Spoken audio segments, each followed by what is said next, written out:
In the research, the deltoid has been divided into as many as 7 subregions. However, for the purpose of this video and for the purpose of getting you those cannonball delts you want, we're just going to stick with 3. Now, all 3 regions, the anterior, the lateral, and the posterior, they contribute to all of the different functions of the deltoid overall. So, for example, the lateral does help with flexion or a front raise move. The anterior does help with abduction or a lateral raise move, so on and so forth. But it's about the degrees to which each muscle is contributing to said function. And speaking of our anatomical functions, here we go. First is shoulder abduction. This is placed first because all heads of the delts perform this function, but primarily your lateral delt. I should also note that once you abduct higher than parallel with the ground, once your arm goes above parallel, you will then be training the anterior delt. Your front delt takes over at that point. Next, shoulder extension. The posterior head assists the lat in performing this. So this is primarily a lat function, but should be noted that the posterior head does help. Posterior deltoid is involved in shoulder flexion when the arm is up above head. So performing a pullover move in just this range of motion back here will hit your posterior deltoid as well. Shoulder horizontal abduction. The posterior head is totally responsible for this one, and you'll notice that this does look like a rear delt fly. Shoulder flexion. The anterior head and the pec both perform this together. Shoulder horizontal adduction. Again, the pec and the anterior deltoid perform this function alongside one another. It's good to have a good amount of variation in your movements and to vary them maybe a little more often than you would with other body parts to get the maximum amount of muscle growth possible. This study by Garner and Pandy looked at sarcomere lengths amongst the 3 heads of the deltoids that we're discussing. Now, we're not going to go into sarcomere lengths because I don't want this to get super scientific. I don't want this to turn into an anatomy class. However, it should be noted that sarcomere lengths will help dictate whether a muscle can experience active and passive insufficiency. And if you go back to our pec video, also our bicep video, I talk about active and passive insufficiency, if I can talk today, and how that affects your exercise selection. Now, based on this study, we know that the anterior and the lateral deltoid can experience stretch-mediated hypertrophy. And we keep coming back to stretch-mediated hypertrophy. Because, again, the more research that comes out, the more we're learning that it seems to be an extremely effective muscle builder. So again, you can experience stretch-mediated hypertrophy with both your anterior and lateral deltoid. Now, I know what you're thinking. How do I stretch my anterior and my lateral deltoid? I'm going to give you a couple of movements in which the peak forces are at their highest when your anterior and your lateral deltoid are in a lengthened position, which is ultimately what you want. The posterior deltoid doesn't really experience stretch-mediated hypertrophy, so we don't need to worry about it with that movement, or that body part, I should say. We're going back to our classic Johnson study for our fiber typing for the 3 heads of the delts. And I found a great table by Chris Beardsley, and I'm going to link him in the description. Make sure you go check him out. He's brilliant, and his body part breakdowns on Medium are fantastic, and I've learned a ton from him. So definitely go give him a look and follow him. He's again, extremely smart, and his tables break this down much more simply than most people can. So again, go check him out. Also, based on this table and based on this Johnson study, we know that the delts are predominantly slow twitch.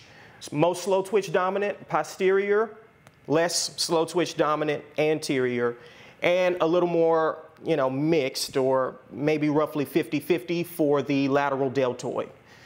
As always, this will influence my volume recommendation for you. And so for the slow twitch dominant posterior, feel free to go crazy. 4 sets per workout, multiple times a week. no less than 12 reps. I would go up as high as 20, so somewhere in there, 12 to 20 reps. The anterior, a lot less volume. And I should also note, for the anterior, I very rarely suggest you do direct anterior deltoid work. Now, I'm still going to give you some anterior delt exercises, but as I've said in the chest video, and as I said a little bit earlier, the pecs have the exact same function as your anterior deltoid. And so if you're a person who's already doing a lot of pressing or flying, if you're doing a lot of pec work, which most guys are, then you typically aren't going to need any more anterior deltoid work. This is why people have extremely overactive anterior delts, and this can lead to injury long term. Just like if you have quads that are a lot stronger than your hamstrings, you can end up with knee issues. You want balance, right? So we don't want the anterior deltoid getting way stronger than the posterior, because again, that can lead to some issues long term. So if you're doing pec work on a regular basis, which if you're a gentleman, I'm going to assume that you are, most ladies aren't doing a lot of pec work. So for female clients that I've had in the past, I'll have them do front raises or anterior delt work because they're trying to avoid chest work and want to sculpt, I hate that word in this context, but sculpt their shoulders. Anterior delt work would work in that case. So if you're not doing any pec work, roughly 3 sets for your anterior delts, somewhere in the 8 to 12 range. And then for your lateral deltoids, which are more fast twitch, I would go as low as 2 sets and work somewhere between 6 and 10 reps. Next question. A movement like an overhead press. We know based on the research that the overhead press trains both your anterior and lateral deltoid fairly well. So how do you count that in your volume recommendation? Well, I would say an overhead press is going to be predominantly your anterior delt, secondarily your lateral. So count each set for your anterior and to a lesser degree for the lateral. So I would give it a 2/3 amount of sets. So if you do 3 sets of overhead presses, consider that 2 sets for your lateral delts and 3 sets for your anterior. Now, this isn't an exact science. This isn't as simple as 1 + 1 = 2. This is also dictated by your form. For example, if you've got your elbows all the way out here, the lateral delts will be a little more involved than if you've got your elbows pulled in here. So there's some more considerations there, but that's a general rule of thumb for you to follow for your volume. Because the lateral delt is a little more fast twitch, that means it's a little more susceptible to muscle damage and is harder for it to recover from said muscle damage. So it might be useful for us to put in some movements that do not induce a lot of muscle damage. So what constitutes as a move that wouldn't induce as much muscle damage? Things with accommodating resistance, one. So doing a banded lateral raise would count in this case. Or doing partial range of motion. I'm going to put in a partial lateral deltoid raise in our exercise section. Now, this is from John Meadows. Rest in peace to John Meadows. He was a legend and all-time great and super smart, knew his stuff. And he was a big proponent of a partial lateral deltoid raise. And a lot of people, upon having tried it, found that they experienced really great lateral delt muscle growth, as opposed to doing a full range of motion lateral raise. Again, this is likely because the lateral deltoid is more fast twitch dominant than the rest of your delts. So using partial range of motion, you're still training the muscle, you're still hitting it fairly hard, you're able to go a little bit heavier than you otherwise would be able to, but because it's not full range of motion, you're not inducing as much muscle damage. Okay, moving on to the exercise selection section. First, my personal favorite lateral delt move, because it puts the lateral delt under a lengthened position in that bottom position, laying lateral raise. Now, the range of motion on this exercise is quite a bit longer than what you'll be used to on a lateral raise. You're getting an almost 180-degree range of motion as opposed to the roughly 60 degrees that you would get with a normal lateral raise. So again, much longer range of motion, and you've got peak forces on that lateral delt when it's in its lengthened position. Similar thing with the cable lateral raise. Now, people will usually put the cable anchor all the way at the bottom, but if you raise it up to where it's roughly at your fist level, then you get a similar thing where the peak forces are at their highest when your lateral delt is in its lengthened position. And again, you get a much longer range of motion performing them this way than standard. Shout out to Menno Henselmans. This is the Bayesian lateral raise. Now, your lateral deltoid is not exactly on the side of your shoulder. It kind of tucks around from behind. And so if you lean forward slightly, and you can do this on any lateral raise variation, you can put the lateral delt opposite the line of resistance, which is typically going to be better for range of motion and therefore muscle growth. Full lateral raise, we discussed this a little bit earlier in the anatomy section.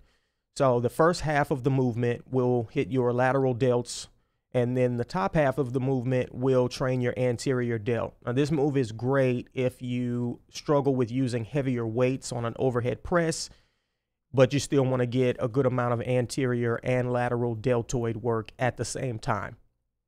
Make sure you let your shoulder naturally rotate. So when you hit the top, your palm should face forward, and at the bottom, your palm should face your thighs. Moving on to our anterior delt exercises. So first, good old-fashioned dumbbell overhead press. I do prefer dumbbells on overhead presses because it's going to be a little easier on your joints, although there's nothing wrong with a barbell overhead press. The further out you flare your elbows, the more you're going to involve your lateral deltoid. The more you tuck the elbows forward, the more anterior delt you're going to get. So keep that in mind. Classic Arnold press. So I see many people, what they'll do is they'll rotate and then initiate the press, but what you want to do is rotate as you're pressing. And again, the rotation is very nice on the shoulder joint, or maybe I should say kind to the shoulder joint. So rotate as you're pressing, and when you hit the top, your palm should be facing forward. Shout out to Arnold. I said I would give you a move that would lengthen your anterior deltoid, and here it is. Again, I don't suggest doing these if you are doing a good amount of pec work in your programming because you're already hitting your anterior deltoid. However, if you're not, this is probably, alongside the overhead press, going to be your best move. And finally, moving on to the posterior deltoid. Good old-fashioned rear delt fly with cables. You might notice the straps are around my wrists. This is just something that I do so I don't have to focus on gripping the weight, but it's totally up to you. And make sure you pinch your shoulder blades together at the end of each rep. You should follow that pinching cue on all your posterior delt exercises. That's going to retract your scapula and get you a little bit more mid and lower trap work. So again, you kind of kill two birds with one stone. This is the face pull, of course. You should be pulling that metal piece in the middle of the rope to the bridge of your nose and give it a little pause at the back and squeeze that rear delt. One of my personal favorites, because of its ease of use, band pull apart. Just find yourself a band, do a double overhand grip. Make sure that when you have a shoulder width grip, the band is taut, because we want to try to keep tension on those posterior delts for the entire set. And again, make sure you squeeze your shoulder blades together. Imagine you have a pencil in the middle of your back and try to squeeze that pencil on each rep. And that's it. All right, folks, that's it for the delt guide. I hope that helps. I've got a couple of shoulder exercises for you on either side of your screen now. So check those out when you can, and I will see you with the next one. Deuces. Seconds and you can... La la la la la. Moving, exercising.